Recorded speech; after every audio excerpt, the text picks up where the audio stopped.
దాంతోపాటు India packs Silica అలయన్స్లో కూడా అతి త్వరలో మెంబర్ కాబోతుందని అనౌన్స్ చేశారు. అసలేంటి ప్యాక్స్ సిలికాన్ అలయన్స్? ఈ ప్యాక్స్ అనేది లాటిన్ వర్డ్. ప్యాక్స్ అంటే పీస్ అని అర్థం. పీస్తో పాటు ఉంటేనే మనకి సమృద్ధి వస్తుందని అర్థం. క్రిటికల్ మినరల్స్ అవ్వచ్చు, ఆర్టిఫిషియల్ ఇంటెలిజెన్స్ అవ్వచ్చు, సెమీ కండక్టర్స్ అవ్వచ్చు, లేదా చిప్స్ అవ్వచ్చు, ఏదైనా అవ్వచ్చు. మనం ఇంతకు ముందు వరకు విపరీతంగా చైనా మీద ఆధారపడేవాళ్ళం. చైనా ఆపేస్తే కంప్లీట్గా ఇబ్బంది పడుతూ ఉన్నాం. కాబట్టి ఇప్పుడు సప్లై చైన్స్లో డైవర్సిటీ తీసుకురావాలి.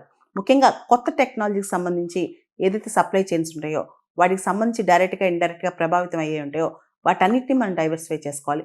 ఆల్రెడీ ఈ మొత్తం ప్యాక్స్ సిలికా అలయన్స్లో Japan, South Korea, Singapore, Netherlands, UK, Israel, UAE, Australia join అయిపోయాయి. వాటితో పాటు Taiwan, European Union, Canada, OECD countries కూడా గెస్ట్గా జాయిన్ అయ్యాయి. సో త్వరలో భారతదేశం కూడా ఈ ప్యాక్స్ సిలికా అలయన్స్లో జాయిన్ అవబోతుంది అనమాట. దీనివల్ల ఆర్టిఫిషియల్ ఇంటెలిజెన్స్ అవ్వచ్చు, ఎమర్జింగ్ టెక్నాలజీస్ అవ్వచ్చు, వీటికి సంబంధించి ఏ క్రిటికల్ మినరల్స్ అయినా, వీటికి సంబంధించిన ఏ క్రిటికల్ ఇన్పుట్స్ అయినా సరే ఇవన్నీ సప్లై చైన్ డైవర్సిఫై అవ్వాలి అనేదే ప్యాక్స్ సిలికా అలయన్స్ అనమాట.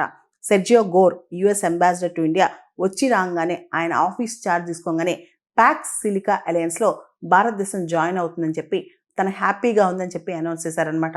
సెర్జియో గోర్ ఇండియా పైన చాలా పాజిటివ్గా ఉన్నారు. ఆయన లీడర్షిప్లో US ambassador to India Sergio Gor లీడర్షిప్లో ఇండియా అమెరికా సంబంధాలు మెరుగుపడతాయని ఆశిద్దాం.